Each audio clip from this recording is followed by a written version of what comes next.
It's Friday, which means we are going to take a look at the decks and data to help you achieve your weekend missions, because with a card like Spider-Man Noir, we're all going to need every bit of help we can get. We'll also take a look at Deafening Cord, the card that was released yesterday. It's a Series 4 card. Although it's not part of weekend missions, I'll still give you some decks and data on the card. Help you decide if it's something you should pick up. And then we'll also look at Spider-Punk and see how he's been performing over the season, in addition to giving you some ideas for your weekend missions for that card. Before any of that happens, I do need to give away a season pass, though, to Lord Connor, who commented on my last I Play Your Way video where I played that Bucky Barnes Dormammu deck. Thanks for everybody who commented. Sorry, for all the comments, I've gotten lazy this week with responding to comments, so I apologize. But thank you for commenting and supporting the video. Reach out to me either through email or message me on Discord or something. You can message me on Reddit as well, but I'll get your code for Season Pass. Thanks for supporting my content. Let's talk about Spider-Man Noir, starting with the data, and then we'll get into some decks. Between kind of the two new cards this week in Deafening Chord and then Spider-Man Noir, he is the more popular one, believe it or not, which I would think. Granted, there's been more days to get data for Spider-Man Noir, so that might be the reason. It's been, like 24 hours since Deafening Chord was released, so that might be the reason, but just surprising to me that it's more popular. The win rate is, as you can expect, a negative win rate below 50% at 48.2 and has a negative cube rate of 0.02 cubes, which, spoiler, is actually a better cube rate than Deafening Chord, which is interesting. The rating, I rated him in my seasonal reaction a 3 spider card out of 5. Boy, was I wrong. This is just a bad, well, maybe I'm kind of in a like a downer mood in regards to Marvel Snap right now. So maybe I'm being a little bit aggressive by giving him only 1, but I also gave him the potential to be 2. That, like, his payoff is exciting, and playing the card is really fun and exciting. Like, it's a card and a character that you want to achieve. You want to be able to pull off their effect, and like, it's fun trying to make it happen, but it's also just like a major headache, and there's so many things that can go wrong. So it's low rated is basically all you need to know.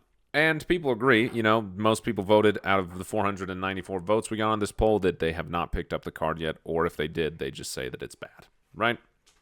Pretty straightforward. So the number 1 deck for Spider-Man Noir, surprising to me, is a Surfer deck, which kind of makes sense because you have a 2 cost of Domino and then a 3 cost on 3 and then another 3 cost on 4, which guarantees that you can play Spider-Man Noir on turn 5, which is also kind of confusing on me because in a Surfer deck, wouldn't you rather just play Sarah on 5? I mean, I guess if you get super lucky with Makari, that you play, Domino or Forge on 2 into a 3 cost on 3, and Makari runs to the board on 3, then you get to play Spider-Man Noir on 4, which is nice. So I guess kind of the decision is that you take a look at what cards you have and you decide is Spider-Man Noir or Sarah better on 5, and you go from there. You can see that it's got a 54% win rate and 0.11 cubes. In comparison to just like regular Surfer, there's a lot of different versions floating around. Like, let's just go like regular Sarah Surfer. Oh wow, this is kind of interesting. Okay, so I was wow, holy smokes, people move fast. I've been working on these slides that we're looking at maybe for like 40 minutes, maybe a little bit longer. I was kind of lazy and slow. In that time, the 40 more games have gone up with this deck, and the win rate has dropped down quite a lot. What's really interesting is that I'm trying to just see if there's just like a basic Silver Surfer deck. Okay, here we go. Just like basic Sarah Silver Surfer has like that one has hardly any games. This one has an 80% win rate, which is huge. That's ridiculous, But like on average is about a 60% win rate if you take a look at multiple builds. But people are building weird things with Surfer right now. So is Spider-Man Noir making it better? Actually, maybe. Like, maybe that play line of you look at your cards in your hand and you decide, is Spider-Man Noir or Sarah better on 5? And you go from there. I don't think you'd be too unhappy with that. So maybe I should have tried that.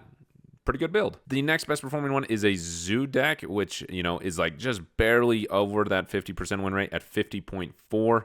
A few more cubes. It's also a pretty budget deck, but again, you're going to have to be really, really careful because if you get, Squirrel into a Shauna, then you're in trouble. So you got to be careful with what cards you play. You'll see later in this video that there's a better Zoo deck that was not including Spider-Man Noir. So, again, but if you're just looking to achieve your missions for Spider-Man Noir, these are the decks that have been performing. Then there's this one that is like just dead on. This is the one that I see people talking about the most. It's a Pixie Gore deck, but it's at an exactly 50% win rate, barely positive cubes. So, I mean, you could do it if you want. I think this is a really fun deck to play, and you're just making it really horrible by playing Spider-Man Noir. And I think if you want to play Spider-Man Noir, this is also like the most cumbersome way to play the deck.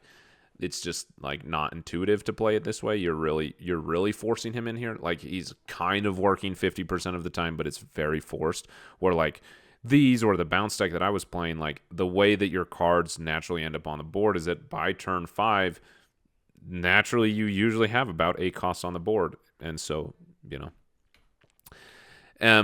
speaking of decks that I was playing, this is the one that I made the video about. The bounce deck, as you can see, I've really been trying. It's the one that I achieved my weekend missions with. I'm at a below average win rate, but we're up at 9 cubes. So take it for what it's worth. He's really just not a good card, so it's going to be tough to accomplish your weekend mission. So you could do the classic, just throw it in Airshim and get it done. And that would probably work. It's only 4 games. So is Spider-Man Noir worth it? Absolutely not. Never. Don't even get this card. Don't even consider it. Don't even think like, oh, this is fun to build. Like it really is just a waste of tokens. Unless you've got that many tokens and buying something that's novel and challenging and unique just for that reason, then yeah, go ahead. But it's just a frustrating card to play. So then Deafening Cord, which was released yesterday as a Series 4 card. It's a 1-cost skill whose ability I don't have listed here, but it's afflict a card. Well, I can just check. The ability is to, on reveal, afflict an enemy character here that costs 3 or less with -1 power and remove its text. So basically Red Guardian, but instead of targeting the lowest power card, it targets a card that's cost 3 or less. So you could, you can miss on those 50-50s, if that makes sense. Where a Red Guardian, you know exactly what it's going to hit. There's still 50-50s that it might miss, but that's the 50-50 is going to happen way less frequently with Red Guardian than is going to with Deafening Cord. However, this is a 1 cost. That's crazy.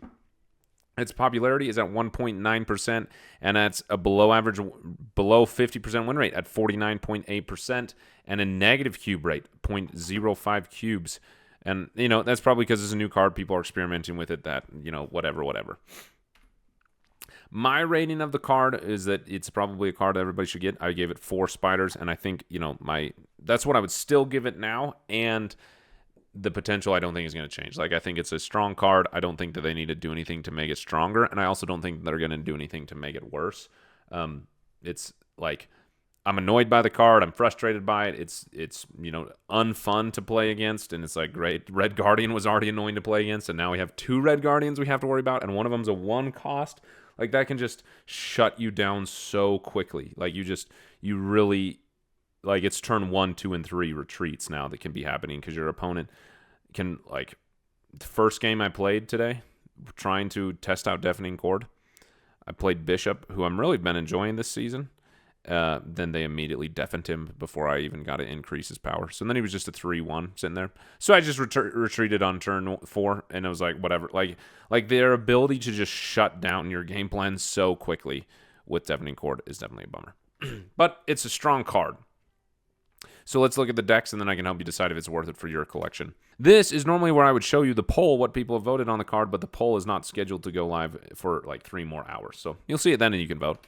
But this deck is the top-performing one that I've labeled I'm Sad, because it's taken an archetype that I really loved. It's one that I really was enjoying, and I felt like was going to be my kind of sweet spot of new, fun things to play that like I could go do my thing unbothered by the meta and just kind of have a good time and not deal with playing the most competitive thing, not, like do something that was unpopular, do something that was original, but it was also really fun for me to play, and also wasn't either a huge combo or a bunch of mid-range points with tech.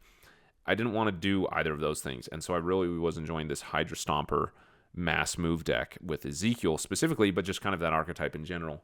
And the last few days after I made that video with Ezekiel, it's really been like, I don't know why I'm telling you this, but it's been like genuinely kind of affecting me. And it's weird that it is. I'm telling you this because I'm like really kind of stressed out by how much it's affecting me. Like, it's made me legitimately sad that a deck that I was really enjoying within a matter of a few days became like the #1 top performing mid-range points plus a lot of tech package, and it just has been like a very huge downer on my entire attitude with Snap the last few days, which, whatever. The deck's good. It's probably like the most, of course, this deck is going to be good as like mid-range points plus tech. And I just would prefer to play this deck without Mercury and Cannonball and Cosmic Ghost Rider. There's some even running Red Guardian. Like, I would prefer not to do that. I mean, this one's running Deafening Chord, which is basically just Red Guardian. You know, like, I'd rather play Ezekiel Sims and watch him fling around the board, but it just, I've like lost the ability to do that. You'll see here in a second when I show you what my stats have been. So yeah, the deck performs well. There's no shame in playing this. It's a strong performing deck. It's a strong archetype. It totally makes sense that somebody would find a way to take this like really well scaling, pretty good average points and put in a lot of tech cards in it. Like it makes a lot of sense. And I don't like, I'm not mad at anybody for doing it. And as you can see, it's got a pretty good win rate. You know, an average cube rate, not great.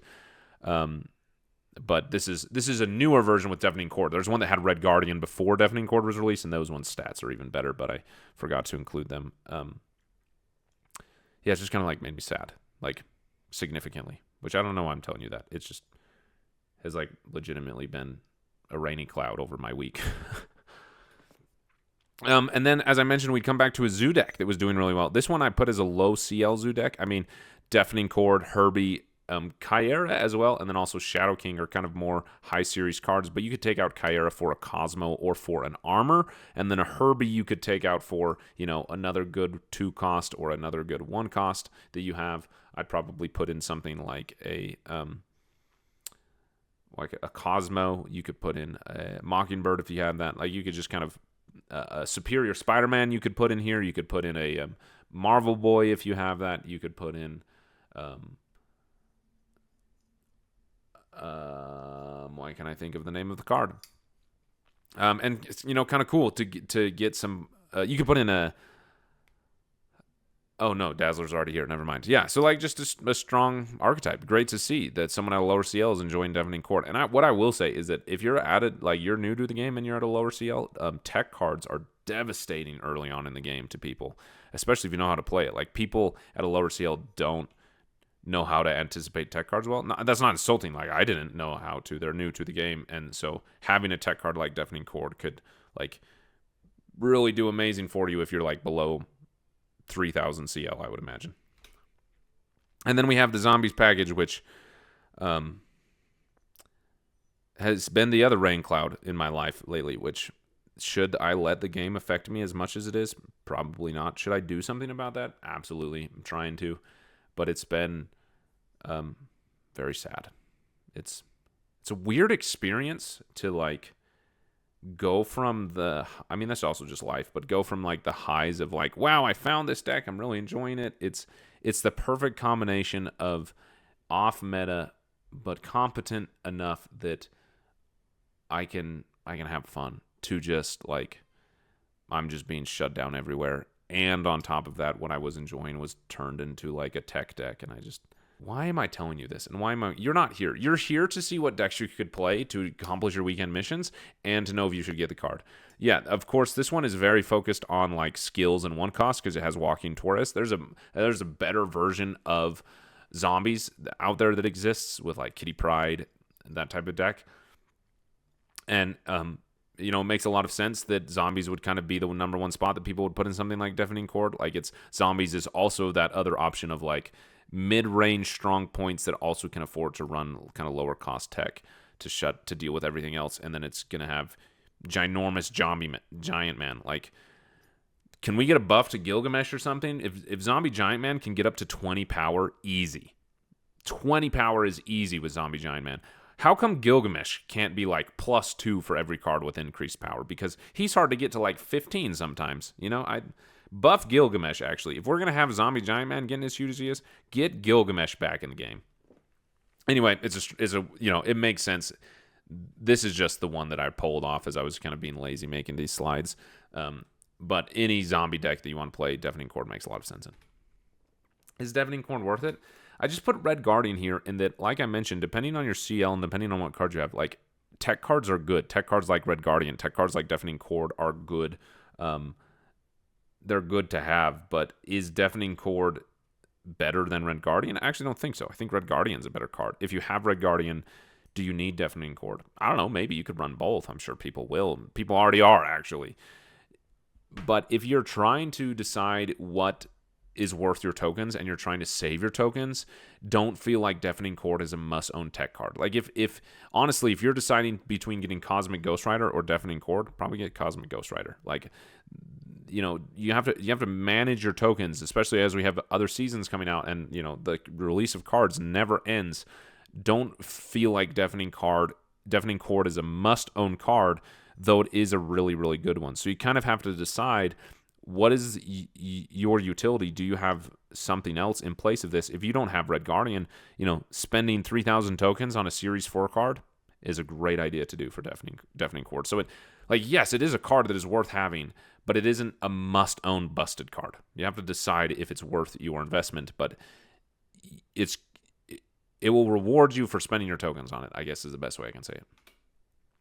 And then lastly, we'll take a look at Spider-Punk. His data, he just continues to increase in popularity, even if his win rate and cube rate are settling out here. Let's just take a look at the decks. The top performing one we have is Scream. I actually think that this is my Scream deck that I made. Yes, it is actually. Hey, that's cool to see. Maybe that's a little bit of a silver lining. But yeah, this is Scream. It's a top-performing deck. You know, nothing fancy. Exciting to see people playing the version with Arrow instead of Cannonball. But I'm telling you, Arrow is really, really good. So, yeah, is Spider-Punk essential to this deck? Absolutely not. Is Spider-Punk good in this deck? Yeah. This one we have is like this mass move deck. Great also to see a lot of people playing. 1,000 games with Ezekiel is really, really cool to see. But this is like a way different version than the one that I went with. I'd be interested to play this version of it with Hercules. You could get even more things flying around and I think have things going crazy. Maybe I should try this version. Maybe that can be what gets my glimmer of light back into the game in the kind of this mass move archetype. And then we kind of have the opposite of that Spider-Punk has been in, of just like actual move with Human Torch and Dagger and even Vulture, surprisingly. This one still runs the likes of Hercules and Heimdall and Kraven, but, and Silk, which is kind of an interesting choice. I think I would rather have like a Madam Web or a Web Sling in here instead of a Silk. In fact, I 100% would rather have one of those. And even maybe Hercules, too. Like, this is just kind of a weird choice. This is the other sad thing. I love playing Move. Move Bounce was one of my favorite archetypes to play. I haven't played, like, probably more than 5 games of Human Torch this season. I just, like, it feels like things I love are being taken away from me. That's actually probably which this is a me problem, is that I have a hard time continuing with things once they become popular. There's, like, a part of my identity that feels like it's connected to being unique, which that's not necessarily a problem. That's, like, a legitimate part of my personality, and that isn't bad.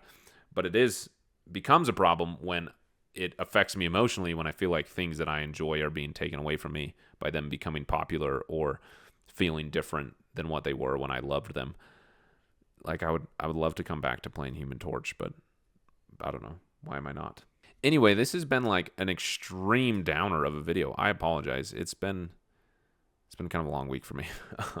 So I apologize. You did not come here for that. But yeah, the thing what I was kind of sad to see with Spider-Punk is that like there's a lack of just like he's a good 3/7 in decks. Like it feels like most decks that everyone's playing is like it's doing a thing, if that makes sense. And it feels like playing good rated cards has kind of gone away.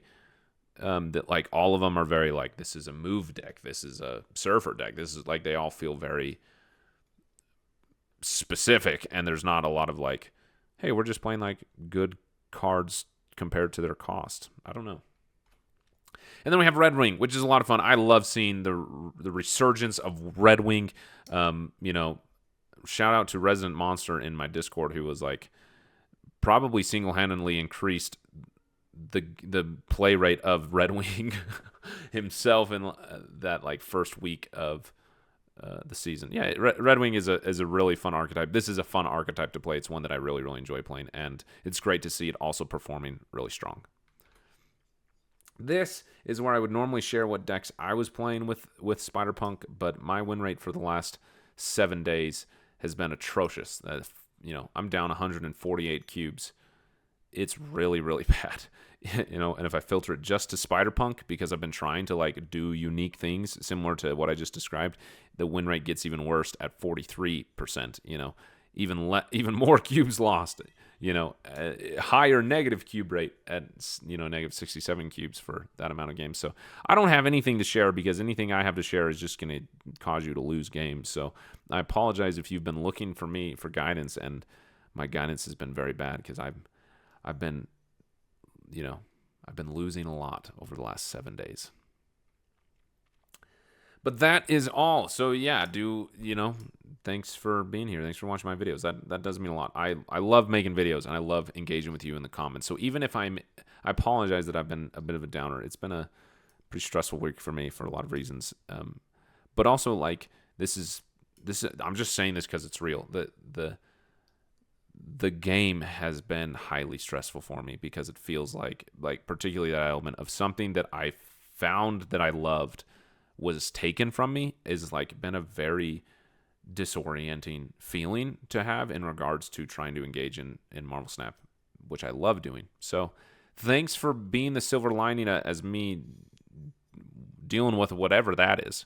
Thanks for watching my videos. It means a lot to me. If you made it this far, leave a pineapple emoji.